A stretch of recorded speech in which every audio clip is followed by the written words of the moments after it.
حضرت بایزید بستامی کہتے ہیں کہ میں نے اپنی ماں کے آگے ہاتھ جوڑے، میں نے کہا امی تجھے راضی کروں یا رب کو راضی کروں؟ تو اپنے حق مجھے معاف کر دے، اللہ کو میں راضی کر لیتا ہوں۔ ماں نے کہا جاؤ پتر میں اجازت دیتی ہوں۔ گئے جنگلوں میں ذکر و فکر میں لگے رہے، تنہائی میں اس کو یاد کرتے رہے، دن رات ذکر کے چراغ روشن رکھے۔ 12 سال گزر گئے حق کی تلاش میں۔ ایک دن واپس بستام کے قریب سے گزر رہے تھے، خیال آیا چلتے چلتے ماں کو سلام کر جاؤں۔ دروازے کو دستک دینے لگے تو اس خیال نے ہاتھ روک لیا کہ ساری زندگی ماں کو سکھ تو دیا کوئی نہیں، اب دکھ بھی کیوں دینے لگے ہو؟ رات کا ایک پہر بیت گیا ہے، سردیوں کی لمبی رات ہے، ماں بستر میں لیٹی ہوگی، تیرے لیے اٹھے گی، دروازہ کھولے گی۔ دروازے کے ساتھ ہی لگ کے بیٹھ گئے اور ساری رات کاٹ دی، اس خیال سے کہ ماں کو تکلیف نہ ہو۔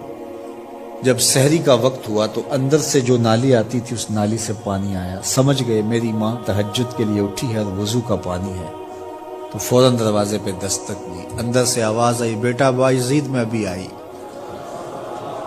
مائیں بیٹوں کے دستک کے انداز سے جان لیتی ہیں یہ کس بیٹے کے ہاتھوں کا لمس ہے۔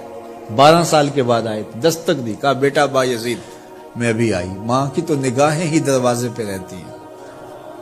اللہ اکبر۔ کہتے ہیں کہ ماں نے دروازہ کھولا، 12 سال جنگلوں کی خاک چھانتے بیت گئی تھی، پراگندہ صورت، بکھرے ہوئے بال، پھٹے ہوئے کپڑے۔ میری ماں کی جب نگاہ میرے پہ پڑی تو اس کی چشمان سے موٹے موٹے آنسو ٹپکنے لگے، اور اس نے ایسے ہاتھ پھیلا کے کہا مالک میرا بیٹا بایزید تیری طلب میں نکلا تھا، تو نے ابھی تک اسے اپنا قرب نہیں دیا۔ حضرت بایزید بستامی کہتے ہیں 12 سال کی ریاستوں سے جو کچھ نہیں ملا تھا ماں کے اٹھے ہوئے ہاتھوں سے مل گیا۔ میں نے کہا مالک میں تجھے کہاں ڈھونڈ رہا ہوں، تو کہاں موجود ہے؟